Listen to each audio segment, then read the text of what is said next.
ये जो सड़कें देख रहे हैं आप, ये कालिंदी कुंज से जैतपुर गड्ढा कॉलोनी और फिर आगे फरीदाबाद तक को निकलती है। लेकिन इन सड़कों के हालत ऐसे हैं, वो देखने के काबिल है। कई बार धरना प्रदर्शन किए गए, लेकिन रोड वैसे ही का वैसे ही। आज वहाँ के जो स्थानीय नेता हैं, उन्होंने धरना प्रदर्शन किया। आइए आम बात आदमी करते हैं। पार्टी के लोग, बीजेपी के लोग, कांग्रेस के लोग, सभी लोग आपके बीच में आएंगे। आप उनसे कहिएगा हमारा रोड बनवाइए आप। जब तक हमारा रोड नहीं बनवाते हैं, हम लोग कॉलोनी के जितने भी लोग हैं, बदरपुर विधानसभा के जितने लोग हैं, ये कॉलोनी का मुद्दा नहीं बल्कि हरियाणा का भी मुद्दा है, ये उत्तर प्रदेश का भी मुद्दा है, ये दिल्ली का मुद्दा है।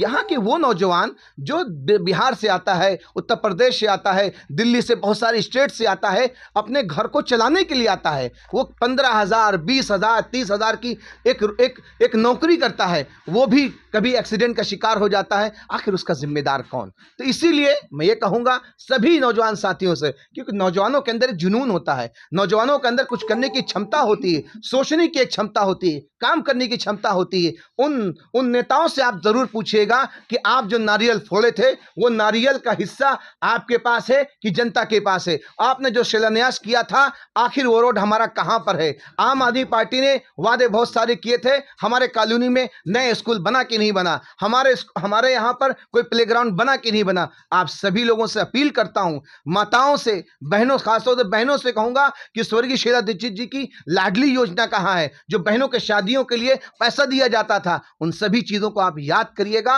और उनसे पूछिएगा। और कांग्रेस की भी प्रत्याशी को मत छोड़िएगा, उससे भी पूछिएगा कि वोट का यहाँ पे मसला नहीं, हमारे कॉलोनी के तरक्की का मसला है, दिल्ली के तरक्की का मसला है, देश की तरक्की का मसला है। जो भी देश की तरक्की के लिए काम करेगा, उसके साथ हम मुखर अंदाज में उसके साथ खड़े हैं। नौजवान पूरी तरीके से जाग उठा है, चाहे वो देश का नौजवान हो या दिल्ली का नौजवान हो। पिछले कई सालों से हमारे रोड की जो हालत है, बहुत ही जर्जर हालत है।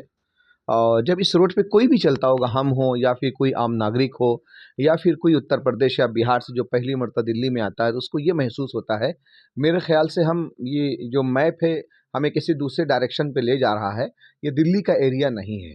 लेकिन जब वो आगे आता है, लोग, उसके घर वाले इस बात को पता चलता, कहते नहीं नहीं रोड यही है, आप बराबर इसी रोड पे आते रहिए, तो वो उसको ये लगता होगा नहीं दिल्ली नहीं है ये देश की राजधानी नहीं है। देश में अगर इस तरीके का डेवलपमेंट हो, तो फिर हमारा जो गांव हैं, पूर्वे हैं, जो छोटे छोटे ज़िले हैं, वहाँ का विकास का, वहाँ का डेवलपमेंट का, वहाँ की उन्नति का क्या क्या दुर्दशा हो सकती है। इसीलिए पिछले कई सालों से हम और हमारी पूरी टीम, चाहे हम हों, चाहे हमारे तनसीर भाई हों, सिराज भाई हों, शहनशाह हो, और हमारे वकील भाई नौशाद, यानी कॉलोनी के बहुत बहुत, यानी चाहे हिंदू समाज के हो, चाहे चाहे वो किसी भी समाज के लोग हों, हर एक आदमी इस चीज़ के लिए बहुत ही चिंतित है और बहुत ही परेशान है। क्योंकि जो यहाँ पर हमारे जो जितने भी प्रतिनिधि हैं, चाहे वो एमएलए महोदय हों, अब सांसद महोदय हो गए हैं, चाहे वो हमारे आम आदमी पार्टी के राष्ट्रीय संयोजक पूर्व सीएम अरविंद केजरीवाल साहब हों, चाहे वो आतिशी जी हों, चाहे केंद्र सरकार में बैठे हुए नितिन गडकरी जी हों, ये चीज़ उनको, उन लोगों की बात दिखती नहीं है। बल्कि आप ये कहिए कि कई सालों से तो बराबर इस रोड को लेकर राजनीति हो रही है। कई मंच से लोगों के लिए वादे किए जाते हैं कि हम आपका रोड बनवा देंगे, अगर आप वोट डालने जाएंगे तो काले काले रोड पर वोट डालने जाएंगे। और एपीजे अब्दुल कलाम, हद तो यहाँ तक हो गई है कि एपीजे अब्दुल कलाम के रोड के नाम से एक शिलान्यास, एक बहुत बड़ा पत्थर भी लगाया गया है। आखिर इस तरीके की राजनीति कब तक होगी? जनता के साथ कब तक छलावा होगा? ये दोनों सरकारें जो हैं, जो केंद्र में बैठी हुई सरकार है और जो दिल्ली में बैठी हुई सरकार है, वो कहीं न कहीं जनता के साथ, जनता की ताकत को वो अपनी ताकत के साथ उसका दुरुपयोग कर रहे हैं और उनके साथ छलावा कर रहे हैं। और उनको कहीं न कहीं जब चुनाव आता है, तो बहुत सारे उनको लॉलीपॉप दिए जाते हैं, बहुत सारी उनके साथ योजनाएँ दी जाती हैं। जैसे आपके सामने 2100 वाली योजना है, जैसे आपके सामने स्वास्थ्य कवच की योजना है। अभी आपने देखा होगा कांग्रेस के कुछ, पंजाब के कुछ लोगों ने, कांग्रेस के दिल्ली प्रदेश अध्यक्ष जो दिल्ली के हैं, उनसे लोगों ने ये एक कंटेक्ट किया कि आज 3 साल होना चाह रहे हैं पंजाब में, 1000 रुपये पंजाब में नहीं मिला, जो कि केजरीवाल ने वादा किया था। केजरीवाल का सिर्फ इतना है, चुनाव से 6 महीना पहले अपनी उन योजनाओं के जरिए से लोगों को पैसा देना चालू कर देंगे, फिर एक नई योजना जनता के सामने ले आएंगे। ठीक उसी तरीके से हमारी कॉलोनी के अंदर इस रोड को लेकर कभी, जो इससे पहले नरेंद्र शर्मा जी आम आदमी पार्टी से विधायक थे, उन्होंने इस रोड के लिए कुछ ऐसा कोई हम प्रॉपर तरीके से हमारे रोड को नहीं बनवाया। फिर उसके बाद रामी बिधूड़ी जी हुए, उन्होंने बहुत सारे आश्वासन दिए, उन्होंने भी कुछ काम नहीं किया है। उन्होंने ये कहा कि हमें सांसद बनवा दीजिए, हम आपके रोड को बनवा देंगे। सांसद बनने के बाद अभी तक हमारी कॉलोनी में वो आए नहीं है।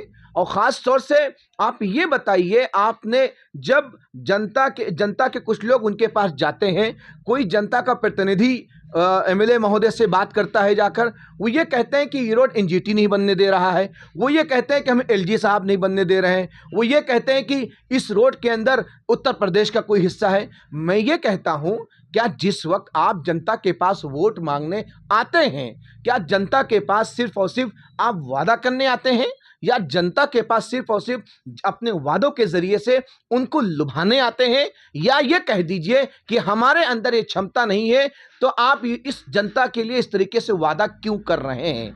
एक सवाल उठता है। अगर आपके अंदर ये ताकत नहीं है, दोनों लोगों पर है।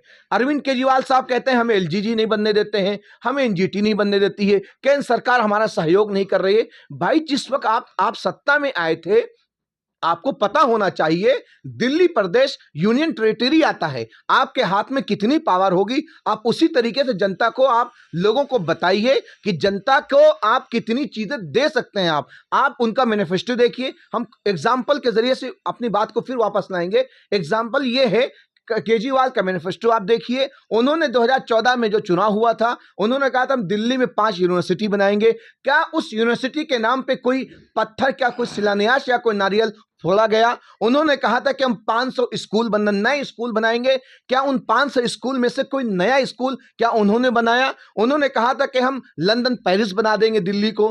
क्या उन्होंने कोई इस तरीके से किया? उन्होंने कहा कि हम दिल्ली को झीलों का शहर बना देंगे हम। क्या इस तरीके का कोई काम किया? बिल्कुल ठीक उसी तरीके से हमारी कॉलोनी में दिल्ली सरकार की तरफ से रोड तो दरकिनार जाइए, हमारी बहन बेटियों की पढ़ाई के लिए कोई अच्छा स्कूल नहीं है, बहन बेटियों के लिए कोई अच्छा हॉस्पिटल नहीं है, हमारे नौजवान साथियों के लिए कोई पार्क नहीं है, हमारे बच्चों के लिए घूमने के लिए कोई एटमॉस्फेयर के लिए कोई अच्छी चीज नहीं है। ये रोड तो एक हमारा एक बहुत बड़ा मुद्दा है, ये लोगों की जान ले रहा है। इसलिए विधायक साहब तो कह रहे कि हमने इको पार्क बना दिया है, मैंने बनाया। देखिए, विधायक साहब वो कह रहे हैं वो एनटीपीसी पार्क की जमीन है, वो कॉलोनी के सामाजिक लोगों ने उस पार्क को बनाया है। न आप इको पार्क की बात करें, किसकी बात कर रहे हैं? Eco park. अच्छा, आप इको पार्क की बात कर रहे हैं। इको पार्क आप बनवा रहे हैं, कई साल हो गए, अभी तक वो बन नहीं पाया है। और हमारे कॉलोनी जो कि ये रोड है, हमारे लोगों की वहां से एंट्री भी नहीं है।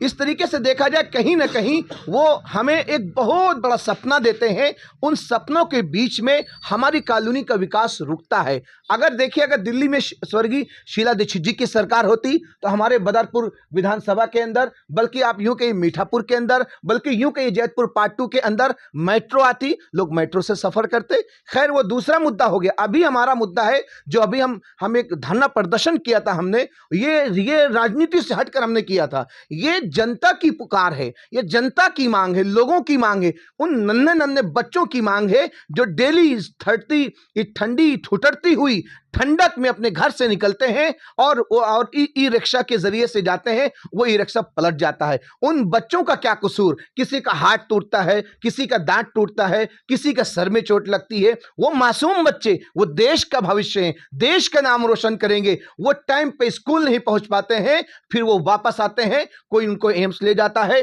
कोई प्राइवेट हॉस्पिटल में ले जाता है। आखिर उनका जिम्मेदार कौन? क्या दिल्ली के शासित लोग या केंद्र में शासित लोग? वो उनके जिम्मेदार। क्या उनके ऊपर भी 302, 307, 308 का मुकदमा लगना चाहिए? बिल्कुल लगना चाहिए। कि यहीं से अरविंद केजरीवाल साहब भी गुजरे हैं, यहीं से आतिशी जी भी गुजरी है, और यहीं से कैबिनेट मिनिस्टर दिल्ली में बैठे हुए, यानी केंद्र सरकार के कैबिनेट मिनिस्टर भी मुख्तार अंसारी और कई सारे मिनिस्टर भी गुजरे हैं। क्या उनको इस रोड का एहसास नहीं हुआ? क्योंकि वो आए चले गए, लेकिन दर्द हमारा है, ये फैमिली हमारी है, ये लोग हमारे हैं। आखिर कम से कम उनको तो सुनना चाहिए, जो हमारे सांसद महोदय हैं, जो एमएलए महोदय हैं, जो पार्षद महोदय हैं, जो आम आदमी पार्टी के प्रतिनिधि हैं, जिनके सरकार है, उनको हमारी आवाज को वहां बताना चाहिए था। आखिर अगर अगर आप हमारी आवाज़ नहीं सुनेंगे तो हमारे पास सिर्फ एक ही रास्ता है जो हमें डेमोक्रेसी, लोकतंत्र, जमहूरियत और हमारा संविधान हमें देता है कि आप अपनी आवाज़ को उठा सकते हैं। संवैधानिक दायरे में रहकर आप शासन प्रशासन को बताइए और रोड पे अपनी आवाज़ को उठाइए। जिस तरीके से माननीय राहुल गांधी जी संसद में देश की आवाज़ उठा रहे हैं, उसी तरीके से हम सभी लोग, कांग्रेस का कार्यकर्ता रोड में बैठकर जनता की आवाज़ को उठा रहा है, बच्चों की आवाज़ को उठा रहा है, माताओं की आवाज़ उठा रहा है, बहनों की आवाज़ उठा रहा है, बुजुर्गों की आवाज़ उठा रहा है। इसी तरीके से हम इस रोड के लिए बराबर निरंतर कोशिश करते रहेंगे। जब तक ये रोड नहीं बनेगी, हम और हमारा पूरा परिवार, पूरा जैतपुर, हिंदू मुस्लिम सब मिलकर इस आवाज़ को उठाते रहेंगे। आप 3 महीने से कंटिन्यू आवाज़ उठा रहा है, इसका कुछ मसले का हल निकल रहा है? हाँ, हमारे पास शासन का भी फ़ोन आता है, प्रशासन का फ़ोन आता है कि हम आपके काम को जल्द काम करवा देंगे। तो हमने उनसे यही मांग कुछ टाइम वगैरह बता रहे हैं? नहीं, उनसे वो कह रहे हैं जल्द ही काम हो जाएगा, हम आपको कोई टाइम नहीं दे सकते हैं आपको। हमने कहा कि अगर आप टाइम नहीं दे सकते, हमें लिखित में एक लेटर दे दीजिए ताकि हम जनता के बीच में जाएं। हमने आपकी आवाज़ उठाई, उसके ज़रिए से हमें ये एक रिजल्ट सामने आया है। उस रोड पे हर बार पेड़ का मामला सामने आ जाता है, तो चलो पेड़ का मामला है, लेकिन बीएसएस के जो खंभे लगे हुए हैं वो तो अभी निकलने चाहिए। देखिए, पेड़ मान लेते हैं दिल्ली के अंदर हमारे कहीं ना कहीं प्रदूषण का मसला होता है, पेड़ को रहने दीजिए। आप पेड़ के जरिए से ऐसा कोई रेडियम लगा दीजिए कि रात में अगर गाड़ियां चली वो चमके।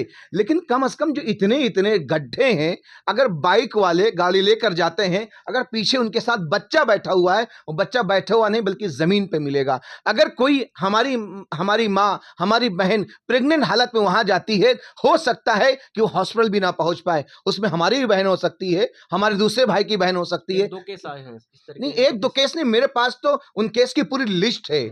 हमारे पास पूरी लिस्ट है। बहुत सारे लोग इस रोग से प्रताड़ित, परेशान है। वो नौजवान जो कभी देश की सेवा करना चाहता है, वो बीएसएफ में जाना चाहता है, सीआईएसएफ में जाना चाहता है, दिल्ली पुलिस में जाना चाहता है, लेकिन उसका पैर टूट गया। आखिर जो उसका वो उस नौजवान साथी का जो एक सिस्टम है, जो देश के लिए सेवा करना चाहता है, उसको रोका किसने रोका? इस रोड ने रोका। अगर ये रोड अच्छी होती, मेरे ख्याल से हमारे कॉलोनी का नौजवान, माताएं, बहनें, बच्चे इन एक्सीडेंट का शिकार ना होते। इसीलिए हाथ जोड़कर विनती करते हैं हमारे सांसद महोदय से, एमएलए महोदय जो कि अब अभी सांसद महोदय हो गए हैं, या फिर दिल्ली में सरकार जो बैठे हुए हैं, हमारे आतिशी जी, या फिर दिल्ली के आम आदमी पार्टी के राष्ट्रीय संयोजक अरविंद केजरीवाल साहब, या नितिन गडकरी जो ट्रांसपोर्ट मिनिस्टर हैं, हमारे देश के मुखिया मोदी जी, हम उनसे ये सब बात कहना चाहते हैं। ये आपका परिवार है। आप पूरी जिस तरीके से आप देश को रिप्रेजेंट कर रहे हैं, सबसे पहले आप दिल्ली को रिप्रेजेंट कर रहे हैं। पूरे दिल्ली के अंदर पूरे यूं कहिए इंटरनेशनली यहां पर हर कंट्री के एम्बेसडर होते हैं, जो अपनी कंट्री के जरिए से दूसरी कंट्री का आपस में टॉक होती है, बातें होती हैं। उस दिल्ली के अंदर इतना खराब रोड है, अगर आप आएंगे, हो सकता है कि आप इस रोड से ना गुजरे। आप पहले रोड बनवाएं, फिर आप आगे गुजरेंगे। इतनी आपको शर्म आएगी। इसलिए जो देश के हमारे मुखिया हैं, हमारे मोदी जी, जो बहुत ही पावरफुल अपने आप को कहते हैं, और बीजेपी के लोग इस बात का ढिंढोरा भी पीटते हैं, लेकिन देखिए दिल्ली में किस तरीके से क्या हो रहा है। और अरविंद केजरीवाल साहब कहते हैं कि देश नहीं विदेश में हमारा मॉडल चर्चित है। अगर आपका यही मॉडल चर्चित है, मेरे ख्याल से आपको चुल्ली भर पानी में डूब के मर जाना चाहिए कि यहाँ के लोग न सड़कों के मोहताज हो चुके हैं, और यहाँ के लोग पानी के मोहताज हो चुके हैं। यहाँ के लोग एजुकेशन, स्वास्थ्य, सभी चीज को लेकर पूरी तरीके से प्रताड़ित, परेशान हो चुके हैं। इसलिए विनम्रतापूर्वक अपील है कि हम सभी लोग आपसे अपील करते हैं कि आपका परिवार है, ये आपके लोग हैं, ये आपकी जनता है, ये आपके घर के लोग हैं। आप इनके बात को सुने और जितनी जल्दी हो सके इस रोड को बनवाएं। मैं एक चीज़ आपको बता दूं, ओखला विधानसभा का जो हिस्सा आता है इस रोड में, कुछ हिस्सा उनका भी है। तो कल परसों से आपकी मेहनत रंग ला रही है। कल परसों से उधर काम शुरू हो जाएगा, और हमें जहाँ तक जानकारी मिली है, मेरे चैनल पे वाइट है, तो कल परसों से उधर का हिस्सा का काम शुरू हो रहा है। अब इधर का कब से हो रहा है वो आप बता दीजिए। देखिए, चाहे ये इधर का रोड हो चाहे उधर का रोड हो, दोनों चीज़ें दिल्ली सरकार के अंडर में आती हैं। वो अभी यही तो हम कहना चाह रहे हैं कि आरोप प्रत्यारोप दोनों लोग कर रहे हैं कि सांसद महोदय अपना अपना फंड लगाएं, केंद्र सरकार अपना फंड लगाए, दिल्ली सरकार अपना फंड लगाए। मैं ये कहता हूं, आप जो दिल्ली में सीएम बने हैं उसमें से एक विधायक यहां का भी रहा होगा ना, या केंद्र में जो सरकार बनी हुई है, जो सांसद महोदय उसके जरिए देश के प्रधानमंत्री बने हैं, उसमें एक सांसद की गिनती उसमें भी हुई होगी। आखिर इसमें जनता क्यों परेशान हो? चाहे वो आधा रोड दिल्ली क्या बोलते हैं दूसरे कंस्टिट्यूंसी में आता हो, आधा रोड दूसरे कंस्टिट्यूंसी में आता हो, हम जनता को उससे क्या मतलब है? जनता को चलने के लिए रोड चाहिए, पीने के लिए पानी चाहिए, पढ़ाई के लिए स्कूल चाहिए, और चलने के लिए फ्लाईओवर्स चाहिए, मेट्रो चाहिए। आप ये बोलो कि भाई मेट्रो जा रही है, वहां की मेट्रो उस एरिया में नहीं जा सकती है कि वहां का एमएलए दूसरा आदमी है, तब तो आप नहीं पूछते इस तरीके से। या फिर अगर आपको वोट लेना होता है, आप दोनों लोग संगठित होकर आते हैं, जनता के बीच में जाते हैं, 2100 रुपए का नारा देते हैं, स्वच्छ कवच का नारा देते हैं, तब तो आप ये नहीं पूछते उनसे कि विश्वकर्मा कॉलोनी में मीटर नहीं लगेगा, विश्वकर्मा कॉलोनी में घर नहीं बनेगा, विश्वकर्मा कॉलोनी के अंदर ये नहीं होगा। तो मैं यही कहना चाहता हूं, आरोप प्रत्यारोप छोड़ा जाए, जनता के लिए विकास किया जाए, देश के लिए विकास किया जाए, लोगों के लिए विकास किया जाए। और जो हमारा खासतौर से हमारा जो युवा जो देश के लिए कुछ करना चाहता है, उसके लिए कुछ रास्ते फराहम किए जाएं। चाहे वो ओखला विधानसभा का एमएलए हो, चाहे हमारे बदरपुर विधानसभा का एमएलए हो, आपस में आप बैठिए, जनता के लिए ऐसी चीजों को फराहम करिए जिसके जरिए से वो युवा, वो नौजवान देश के लिए कुछ कर सके, आपके लिए कुछ कर सके, जिसके लिए दिल्ली रोशन हो, देश रोशन हो। हम सब उसकी तरक्की के लिए खुश होंगे और इसके लिए आगे बढ़ेंगे, कोशिश करेंगे, काम होना चाहिए इसका। आज के बाद आपका क्या राय रहेगा, मतलब इस रोड को लेकर? मैं जाहिर सी बात इससे पहले पे कैमरे ऑन रिकॉर्ड में कह चुका हूं, अगर ये रोड नहीं बनता है तो हम जाहिर सी बात विपक्ष में हैं, हम आवाज उठाते रहेंगे, जनता के बीच में आप जाते रहे, हम जाते रहेंगे। कोई भी अभी चुनाव आने वाला है,